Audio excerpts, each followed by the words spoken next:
Emily.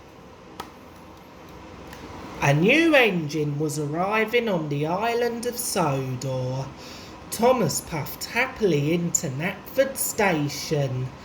At the platform there was a beautiful engine with shiny paintwork and gleaming brass fittings. "Thomas, meet Emily," said the fat controller. "Hello," wheezed Thomas. "Hello," puffed Emily. "Emily, go and collect the coaches so you can learn the passenger routes," said the fat controller. "Yes, sir," smiled Emily, and she steamed away. The only coaches Emily could find were Annie and Clarabelle. Her driver hooked them up, and Emily puffed slowly and carefully along the track. Annie and Clarabelle grumbled all the way. "There'll be trouble when Thomas finds out," whispered Clarabelle. But Emily couldn't understand why the coaches were so cross. She passed Edward and Percy and whistled a friendly hello, but the engines just stared angrily at her. Emily was pleased to see Thomas puffing down the line. "Hello, Thomas," she called cheerfully. But Thomas glared at Emily when he saw she was pulling Annie and Clarabelle. "Those are my coaches," he muttered crossly. Now Thomas was being rude, and Emily had no idea why. She chuffed away, feeling very sad. Thomas was at Maithwaite Station when the fat controller arrived.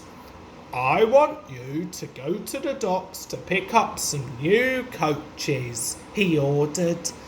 "New coaches?" exclaimed Thomas. "But, sir—" "Really useful engines don't argue," shouted the fat controller. Thomas was very unhappy. He thought the new coaches were for him, and he wanted Annie and Clarabelle back. Later that day, Emily returned to the yard. Oliver was very surprised to see her pulling Annie and Clarabelle. "Those are Thomas's coaches," he cried. "No wonder he was cross," said Emily. "I will return them straight away." Meanwhile, Thomas was puffing angrily along the track with the new coaches. "Don't want new coaches," he chuffed. Emily was on her way back when a signalman waved her down. Oliver hadn't cleared his box. Emily sped off to see what was wrong. Oliver had broken down on the track crossing, and his driver had gone for help. Suddenly, Emily heard a whistle in the distance. Thomas was steaming along the track, straight into Oliver. He would never be able to stop in time. Emily quickly charged towards Oliver and pushed him off the track, just before Thomas rocketed past. Emily had saved Thomas and Oliver. That evening, the fat controller had a special surprise for her. "Emily, you were a very brave engine," he said, "so it gives me great pleasure to present you with 2 brand new coaches." "Thank you, sir," replied Emily. "Thomas, I'm sorry I took Annie and Clarabelle." "And I'm sorry I was so cross," said Thomas. Emily was very happy. She had 2 beautiful new coaches and a new friend. Later that summer, the fat controller opened some new routes. Emily was given the flour mill special. "I have to do the Black Lock Run," huffed James. "He's frightened of the Black Lock monster," teased Thomas. "Nonsense," said James, and he puffed away. "What's the Black Lock monster?" asked Emily. "Nobody knows," said Thomas. "Black shapes move into the water, then disappear." Emily was glad she didn't have to go to Black Lock.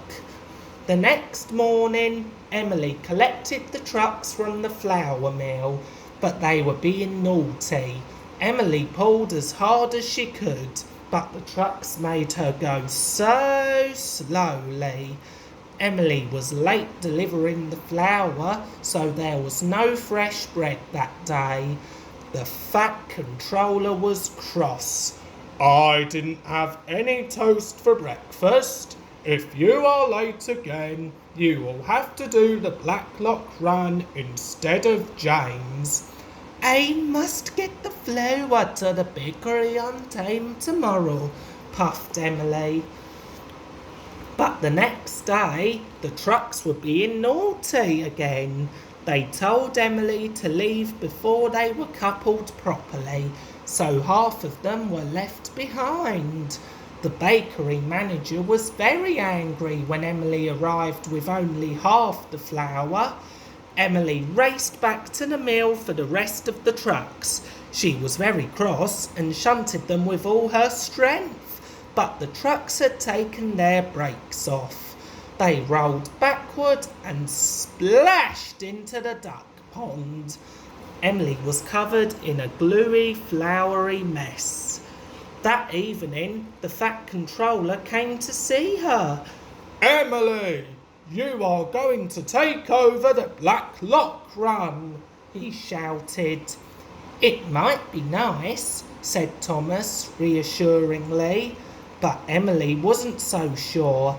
The next morning, she puffed sadly to the station. There were lots of excited children and holiday makers waiting for her. "I mustn't let them down," she thought, and soon Emily was steaming up hills and through valleys. Finally, Emily reached the murky waters of Blacklock. Suddenly, she saw something move in the water. Her boiler quivered and her valves rattled. Then the water settled, and Emily saw what the monster really was. "It's a family of seals!" she cried delightedly.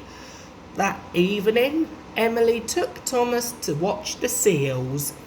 "Blacklock is a nice route after all," said Emily. "Well, things aren't always what they seem," said Thomas cheerfully, and both engines smiled.